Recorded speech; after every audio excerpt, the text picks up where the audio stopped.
Coaching संस्थानों को लेकर के केंद्र सरकार की ओर से जारी हुए नए आदेश ने अब कोचिंग संस्थानों की नींद उड़ा दी है। जी हाँ, बेतरतीब ढंग से बढ़ते कोचिंग कारोबार की वजह से विद्यार्थियों के बढ़ते आत्महत्या के मामलों और दुर्घटनाओं के चलते केंद्रीय शिक्षा मंत्रालय ने एक नई गाइडलाइन तैयार की है, जिसे मानना सभी कोचिंग संस्थानों के लिए भी अनिवार्य है। इसका उल्लंघन करने वाले कोचिंग संस्थानों पर 1 लाख रुपए तक के जुर्माने से लेकर रजिस्ट्रेशन रद्द किए जाने जैसी कार्रवाई तक की जा सकती है। इसे 10 पॉइंट में समझने की कोशिश करते हैं कि दरअसल ये गाइडलाइन है क्या। तो इसमें सबसे पहली बात है कि कोचिंग क्लास करने की उम्र सीमा को तय किया गया है। शिक्षा मंत्रालय ने कोचिंग संस्थानों को लेकर जारी गाइडलाइन में कोचिंग क्लास की उम्र सीमा निर्धारित कर दी है। अब 16 साल से कम उम्र या हाई स्कूल पास होने से पहले कोचिंग क्लास ज्वाइन नहीं की जा सकती। इस नियम का उल्लंघन करके दाखिला लेने वाले संस्थानों पर भी कार्रवाई होगी। दूसरी गाइडलाइन है कि फीस की रसीद देनी होगी। नई गाइडलाइन के अनुसार कोचिंग संस्थानों को विद्यार्थियों को फीस रसीद देनी होगी। साथ ही भिन्न भिन्न कोर्स का उल्लेख करते हुए एक प्रोस्पेक्टस भी जारी करना होगा, जिसमें फीस और जमा करने के नियम की भी जानकारी देनी होगी। कोचिंग से संबंधित सभी जरूरी जानकारियां वेबसाइट पर देनी होगी। अगली गाइडलाइन की बात करें तो बीच में कोचिंग छोड़ने पर वापस करनी होगी फीस। कोचिंग संस्थानों को प्रोस्पेक्टस और नोट्स भी विद्यार्थियों को बिना शुल्क के देने होंगे। यदि विद्यार्थी ने पाठ्यक्रम के लिए पूरी फीस जमा करा दी है लेकिन बीच में ही कोचिंग छोड़ रहा है तो बची हुई फीस 10 दिन के भीतर वापस करनी होगी। कम से कम 1 मीटर की जगह जरूरी। कोचिंग क्लास में प्रत्येक विद्यार्थी के लिए कम से कम 1 वर्ग मीटर की जगह होगी।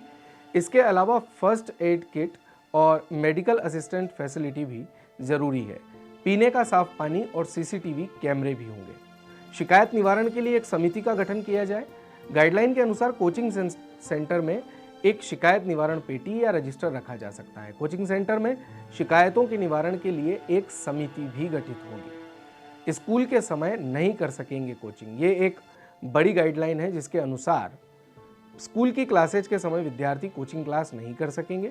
कोचिंग क्लास को विद्यार्थियों और शिक्षकों के लिए 1 दिन का साप्ताहिक अवकाश भी सुनिश्चित करना होगा।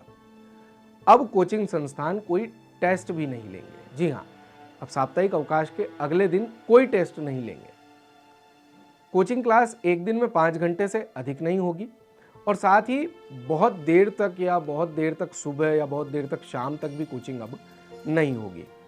कोचिंग संस्थान काउंसलिंग सेशन भी आयोजित करेंगे। जी हाँ, कोचिंग संस्थानों को लाइफ स्किल, साइंटिफिक टेम्परामेंट, रचनात्मकता और फिटनेस के साथ ही wellness, emotional bonding, mental wellbeing और मोटिवेशन के लिए टीचर, कर्मचारियों और विद्यार्थियों के लिए काउंसलिंग सेशन भी आयोजित करने होंगे। इसके साथ ही एक बड़ी चीज़ जो फिलहाल कुछ समय पहले देखने में भी आई थी और ये गाइडलाइन अपनी तरफ से कोचिंग सेंटर्स ने प्रमोट भी की थी कि सार्वजनिक नहीं करना है टेस्ट के जो रिजल्ट्स हैं उन्हें। तो नई गाइडलाइन के अनुसार भी कोचिंग संस्थान अपने द्वारा आयोजित टेस्ट के रिजल्ट को अब सार्वजनिक नहीं करेंगे। इसका उपयोग सिर्फ छात्रों के प्रदर्शन के नियमित विश्लेषण के लिए ही किया जाना चाहिए। दिव्यांगों के अनुकूल होगा परिसर। कोचिंग संस्थान किसी भी विद्यार्थी के साथ धर्म, जाति, नस्ल, लिंग, जन्म स्थान, वंश इसके आधार पर भेदभाव नहीं करेंगे। कोचिंग सेंटर की इमारत और आसपास का परिसर भी दिव्यांगों के अनुकूल होगा।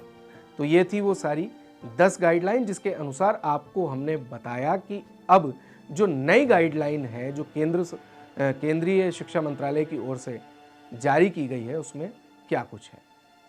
गाइडलाइंस की अगर हम मेजर बात करें तो सर उन्होंने ये गाइडलाइंस कहा है और साथ में ये भी कहा है स्टेट से कि ये हमारी तरफ से आपको सजेशंस हैं, आप चाहें तो इसके ऊपर प्रॉपर एक पूरे रूल्स एंड रेगुलेशंस बना सकते हैं। जहाँ तक कि हम अपने शहर कोटा की बात करें तो उसमें से मेजर चीज़ें तो हम लोग पहले से ही फॉलो करते चले आ रहे हैं। जैसे उसमें शायद एक ये है कि 5 घंटे से ज़्यादा की क्लास नहीं होगी, तो मेजर हम लोगों की जो क्लासेस होती हैं वो लगभग 4.5 घंटे की मैक्सिमम जाती हैं। उसमें भी हम लोग बच्चों को बीच बीच में ब्रेक्स देते हैं। दूसरी बात उन्होंने ये कहा था कि इंफ्रास्ट्रक्चर बहुत प्रॉपर होना चाहिए, स्क्वायर फीट है, तो हमारे यहाँ पर इंफ्रास्ट्रक्चर बहुत अच्छे होते हैं। बच्चों के लिए वेंटिलेशन बहुत प्रॉपर होता है। सारी चीज़ों के बारे में एक एक चीज़ों को हम लोग प्रॉपरली पहले चेक करते हैं।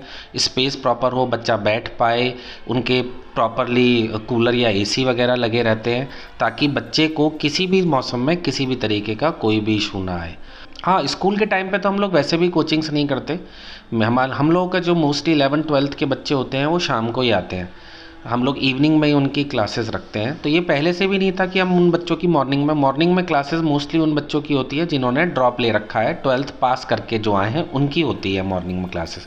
11th और 12th के बच्चों की क्लासेस हमेशा शाम को ही होती है। 6th 10th जो बताया गया है इसके अंदर, इसमें कई बाहर के बच्चे भी आते हैं, बिहार से, यूपी के काफ़ी बच्चे आते हैं। 6 से 10th के बच्चे सर जो आते हैं वो मोस्टली ऐसे आते हैं जैसे किसी की बड़ी बहन, किसी का बड़ा भाई पढ़ रहा है तो वो साथ में यहाँ पर आ गया। लेकिन उन सब की कोचिंग्स भी उसी तरीके से होती है जैसे कि शाम को ही होती है उन बच्चों की। तो उसमें मॉर्निंग टाइम में तो किसी भी बच्चे का नहीं होता है। तो ये गाइडलाइंस में से मेजर चीज़ें तो हम लोग पहले से ही फॉलो कर रहे थे, और अगर और जितनी ज़्यादा क्लैरिटी बनेगी इस पर हम उन सबको फॉलो करेंगे। बिल्कुल सर, कोटा में जिस तरीके का माहौल है, जो यहाँ का स्टडी मटेरियल है, जो यहाँ पर फैकल्टीज़ हैं जिनको सालों साल का एक्सपीरियंस है कि बच्चों को कैसे पढ़ा के और कैसे रिज़ल्ट निकाला जाता है, टॉप रैंकर्स कैसे पढ़ाए जाते हैं। जितने भी टॉप रैंकर्स बच्चे होते हैं उनको निकालने में भी एक्सपीरियंस का बहुत बड़ा रोल होता है, क्योंकि अल्टीमेटली करना तो बच्चे को ही होता है। हम तो बच्चे को बस गाइड कर सकते हैं कि तुमको ऐसे ऐसे बेटा पढ़ना है। तो वो सारी चीज़ें हम तभी सीख पाते हैं जब हमारे पास एक प्रॉपर एक्सपीरियंस होता है। अगर हमने वो पीछे के टाइम पे अगर नहीं सीखा होता तो हम बता भी नहीं सकते बच्चे को कि बेटा ये तुम्हें करना है और ये तुमको नहीं करना है। तो कोटा को लेके जिस तरीके के यहाँ पर आपस में बच्चों का एक कंपटीशन का माहौल रहता है, बहुत रिलैक्स्ड बच्चे यहाँ पर पढ़ते हैं, और बच्चों का टीचर के साथ जो बॉन्डिंग होती है, क्योंकि यहाँ पर हम लोग बच्चों के साथ बहुत टाइम बिताते हैं apart from the classroom also. बच्चों के साथ हम लोगों की ट्यूनिंग एक परिवार के मेंबर से भी ज़्यादा हो जाती है। बच्चे जो बात अपने पेरेंट्स को नहीं बताते उससे ज़्यादा बातें हम लोगों के साथ शेयर करते हैं। ऐसा पूरा माहौल अगर आप देखेंगे यहाँ पर, तो फल वाला हो, कोई मकान मालिक हो, कोई दूध वाला हो, सबको आईआईटी और मेडिकल के बारे में किसी भी एक आम जनता से ज़्यादा इन्फॉर्मेशन होती है। तो कोटा के खुशबू में, हवाओं में भी आईआईटी और नीट और तैयारियाँ बहती हैं और हार्डवर्क बहता है। नहीं, जो 6 to 10th तक के बच्चे होते हैं उसमें मेरा सब पेरेंट्स को यही सजेशन है कि उनको बच्चों को साथ में ये चीज़ ज़रूर बताएं कि लाइफ में सबसे इम्पॉर्टेंट होता है खुश रहना। तैयारी हो, कंपटीशन हो या कुछ भी हो, मोस्टली आप लोगों ने देखा होगा कि हम लोग खुश रहने के लिए परेशान हो जाते हैं। हम रहना तो सब लोग खुश चाहते हैं लेकिन उसके चक्कर में परेशान हो जाते हैं। तो बच्चों को यही सिखाना है हमको, चाहे वो फर्स्ट का हो, नर्सरी का हो, शुरू से ही, कि लाइफ तुम्हारे सामने चैलेंजेस फेंकेगी, तुमको उन सब चीज़ों के लिए तैयार रहना है और आप खुद डिसाइड करें, बच्चे के ऊपर छोड़ें कि बेटा तुम क्या करना चाहते हो। कभी भी अपनी अभिलाषाओं को या अपने सपनों को बच्चों के ऊपर हमको नहीं थोपना है। ये जो गाइडलाइन है ये केंद्र की कितनी सही आप मानते हैं? देखिए सर, केंद्र का काम है सबका ध्यान रखना। जिस भी तरीके की चीज़ें उनके सामने लाई जाती हैं, उनका ये काम है कि भाई वो स्टेट्स को बताएं या बाकी लोगों को बताएं कि इससे हर चीज़ को रेगुलेटेड होना चाहिए। हर चीज़ के लिए रूल्स एंड रेगुलेशंस होते हैं। आपको पता है कि हम गेम्स भी खेलते हैं तो उसमें भी रूल्स होते हैं। तो ये सब चीज़ें तो ये बहुत पॉजिटिव है हम सब के लिए। जितनी ज़्यादा क्लैरिटी आएगी उतना ज़्यादा अच्छा रहेगा। हम सब लोग कोटा में जितने भी कोचिंग संस्थान हैं सब बहुत मेहनत करने वाले हैं और सब के सब आगे भी मेहनत करते रहेंगे और कुछ ना कुछ बड़ा ही करते रहेंगे। गाइडलाइन आएगी उसको भी स्टडी करेंगे, उसको फॉलो करेंगे, जैसा बताया जाएगा हम सब लोग उसको फॉलो करने के लिए तैयार हैं। कहीं ना कहीं फ़र्क पड़ेगा, नहीं पड़ेगा सर? नहीं, फ़र्क नहीं पड़ेगा सर। आप ये समझिए सर कि कोचिंग करने के लिए, कोटा करने के लिए वो बच्चा आता है जिसको घर पे वो फैसिलिटी नहीं मिल पा रही है। अगर उसको घर पे वो फैसिलिटी मिल जाएंगी सर, तो कोई भी अपने घर को छोड़ के इतनी दूर आके तैयारी क्यों करेगा। तो जब तक आप बेसिक इंफ्रास्ट्रक्चर या बेसिक चीज़ों की ज़रूरतें अपने शहर में नहीं पूरी होंगी, तब तक कोटा शहर को तो कोई भी परेशानी नहीं है। यहाँ पर इतनी मेहनत करने वाले लोग हैं, तो सारे बच्चों को अगर ऑप्शन घर पे मिलेगा नहीं तो उनको किसी ना किसी दिन निकल के बाहर यहाँ आना ही पड़ता है अपनी फ्यूचर बनाने के लिए। तो एज अ होल कोटा में जो 2-2.5 लाख बच्चे पढ़ते हैं टोटल मिला के, उसका तो बहुत छोटा सा कंट्रीब्यूशन है 6 to 10th वाले बच्चों का। तो इसलिए कोई मेरे ख्याल से चिंता वाली बात नहीं है, सारी चीज़ें बढ़िया है।